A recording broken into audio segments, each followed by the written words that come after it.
Hello again everyone, and welcome to another edition of reading of The Ice Monster. We're up to chapter 17, and if you remember last time, the woolly mammoth had been delivered to the Natural History Museum and had a visit from Queen Victoria.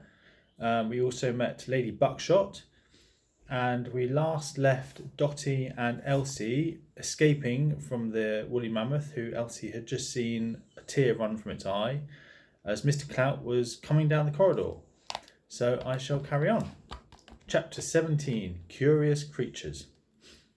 In her many years of working there, Dotty had cleaned every inch of the Natural History Museum. She knew all the best hiding places. "Down here!" hissed the lady as she led Elsie down some stone steps. Ahead of them stood a huge metal door with a sign that read, "Do not enter." Dotty fished in her pocket and pulled out a jangling bunch of keys. "It's one of these," she muttered to herself. "Well, which one?" pressed Elsie. "I know it's a metal one." "They're all metal. They're keys. Give me here." Elsie snatched the keys off Dotty and after a few attempts found the right one. She unlocked the door and ushered Dotty inside. Then as quietly as she could, the girl closed the door behind them and locked it. Clunk. Listening through the thick metal, the pair heard the sound of bootsteps descending the stairs. Click, clack, click, clack, click, clack. The door handle was turned. Rattle! The pair held their breath. There followed the sound of bootsteps ascending the stairs. Click, clack, click, clack, click, clack. The pair exhaled. "Thank goodness Clout doesn't have his keys," whispered Elsie. "Nah," replied Dotty. "They're right here," she added, holding up the set in her hand. "I lost mine, so I borrowed his." "Clever, Dotty." "I'm not just a pretty face," said the cleaning lady. Elsie smiled. There's no answer to that. "So where are we?" "The Natural History Museum in London." "Yeah, I know that, Dotty. I mean, we're in the Natural History Museum in London." "Ah, we're in the storeroom. Now stay close to me." If upstairs was full of wonders, downstairs even more so. The storeroom was full of things that were too weird to be put on show.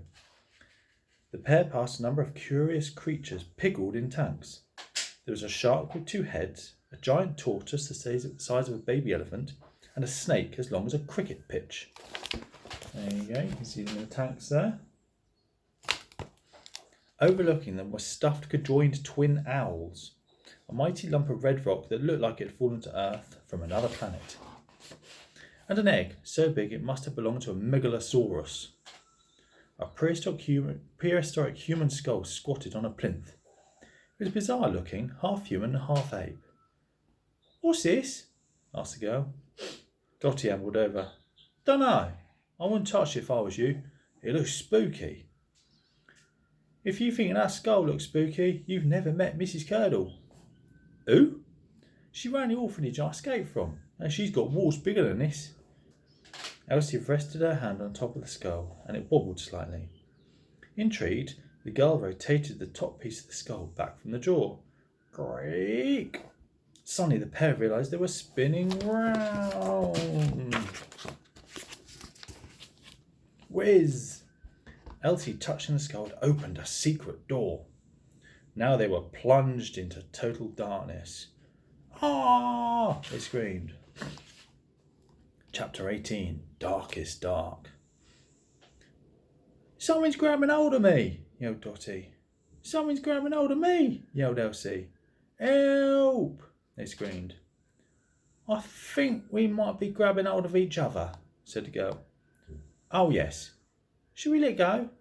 "Yes." They did so. "That's better," said Dotty. "Where are we?" asked Elsie. "Still in the Natural History Museum in London." "Yeah, I know that."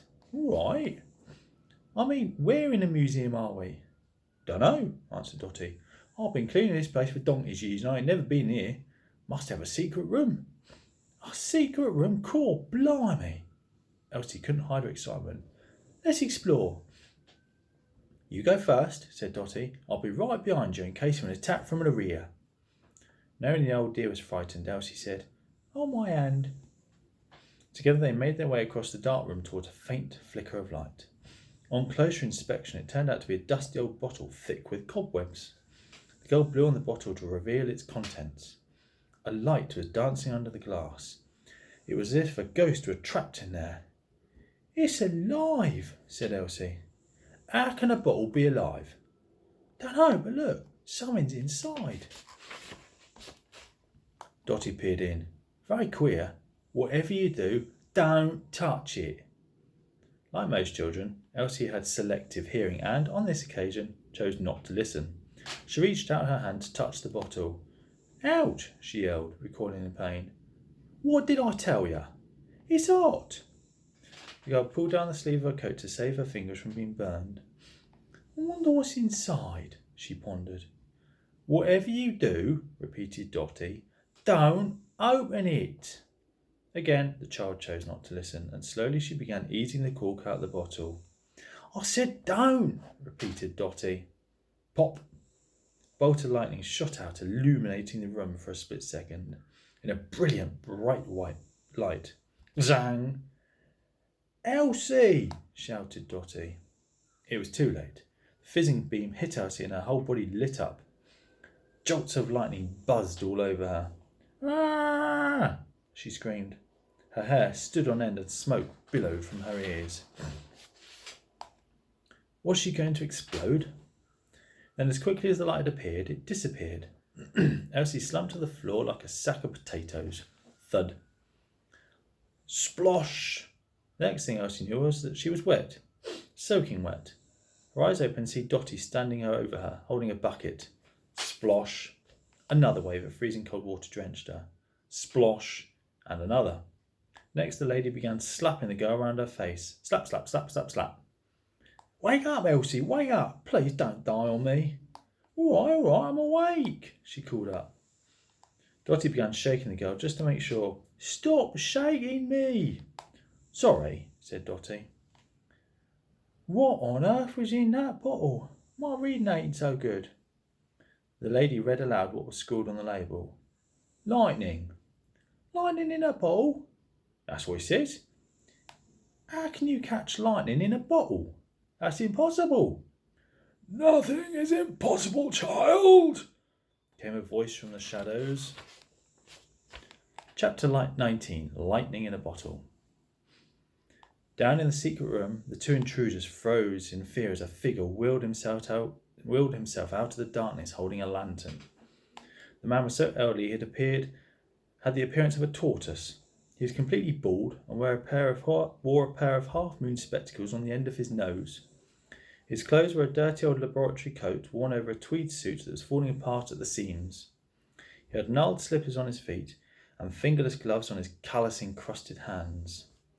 "It's you!" cried Dotty. "Everyone thought you were dead." "No, lonely cleaning woman, I am very much alive." "Who's he?" said the girl. "I am the Professor," he announced grandly.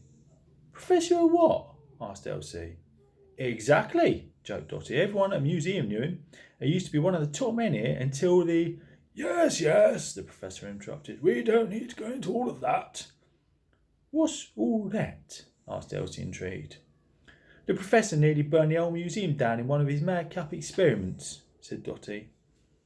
The old man's face turned a furious shade of purple. "That is not what happened, you stupid, stupid woman." "Well then, what did happen, you not quite as clever as you think, man?" The girl couldn't help but smirk. Here were two grown-ups bickering like children. The Professor wheeled himself about his secret laboratory, lighting the candles around the space.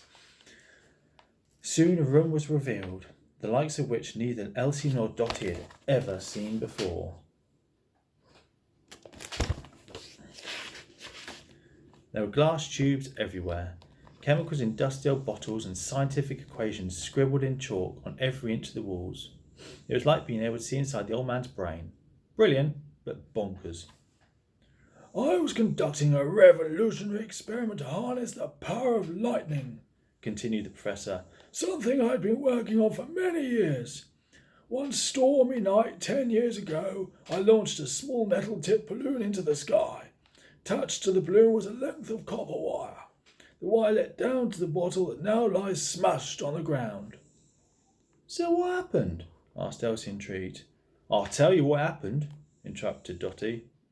Do you mind if I tell my own story? Thank you very much, you ignorant woman, asked the Professor.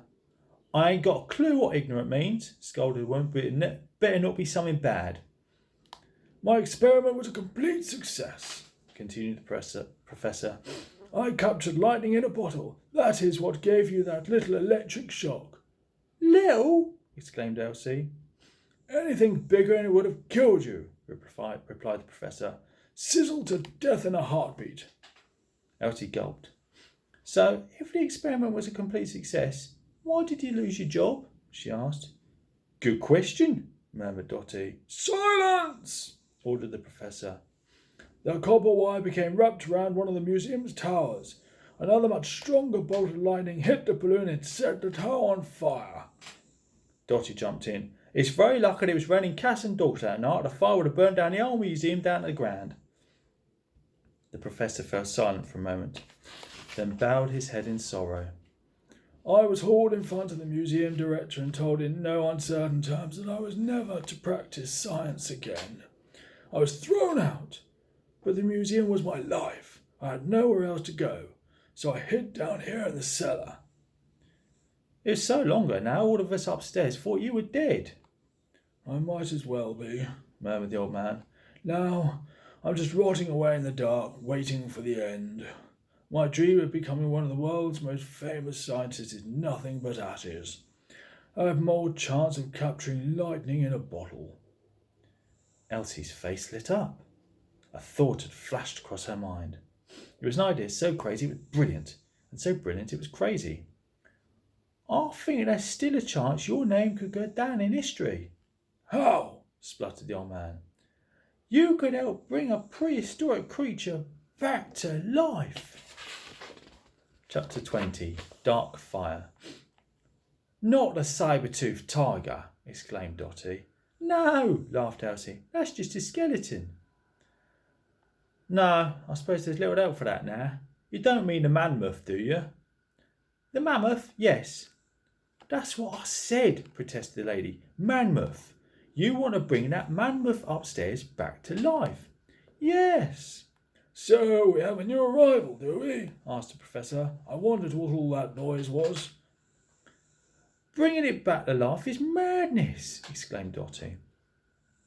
Good madness or bad madness? Asked Elsie. Is there a good kind? Yes, listen, that creature's been perfectly preserved for 10,000 years. It looks like it snuffed it yesterday, right? Dotty nodded her head. So surely with the Professor's lightning-catching thingamajig, we could give it a ginormous shock and restart its heart. Elsie and Dotty looked at the Professor. He was a science expert after all, even though he had very nearly burned the Natural History Museum down to the ground. His old eyes lit up with a dark fire. He stared straight ahead as the plan began to take shape in his mind. This is a genius idea of mine, he whispered. Elsie looked mightily confused. Wasn't it her idea? I can use my lightning technology to create life. The dream of all scientists since the dawn of time, to be God. I think it's gone to his head a bit, murmured Dotty. I will go down in history as the greatest scientist of my age. No, of all time. Isaac Newton, an apple fell on your head and you came up with the idea of gravity. Who cares? Nicholas Copernicus, you discovered the Earth revolves around the sun rather than the other way round. Big deal. Charles Darwin, so you completely changed the way we think about life on Earth with your theory of evolution. Tuh. They will rip up your books, burn your paintings and tear down your statues and put ones up of me. Me! Yes, it will be all about me. There was an uncomfortable silence for a moment. Have you finished? Asked Elsie. The Professor paused for thought. Yes, you two will be my assistants. You must do everything I say and be prepared to lay down your lives in the name of science if need be. Now come on, there's no time to lose. Instantly the old man started busying himself about his laboratory, handing pieces of scientific equipment to Elsie, who followed him round like an eager puppy. Dotty looked on in disbelief. Have you two completely lost your minds? She asked. The mind is an abstract construct, replied the professor. What he just said, agreed the girl, not having understood a word of it. If you do manage to catch a bolt of lightning and somehow bring this mammoth, corrected Elsie. Mammoth, that's what I said, back to life. What are you going to do with it? It's a good question, and stopped both of them in their tracks. Pondered the girl. Maybe the mammoth can come and live with you. Dotty went dotty. With me? I rent a tiny attic room in a boarding house. There's a no cats and dogs rule. What about no mammoths rule? Asked Elsie. No.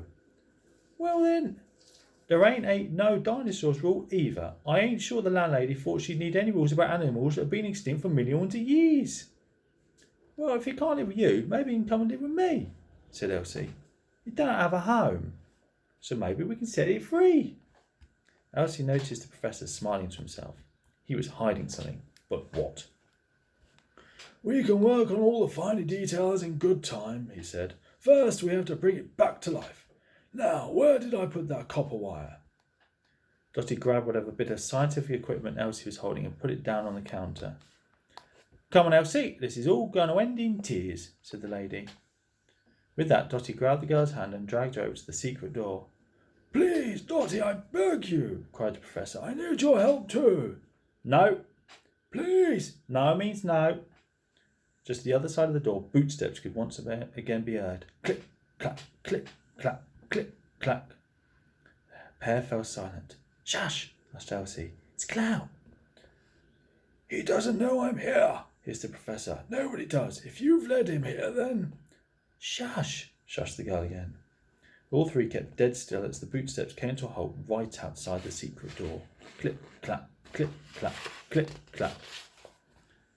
There followed the sound of light tapping.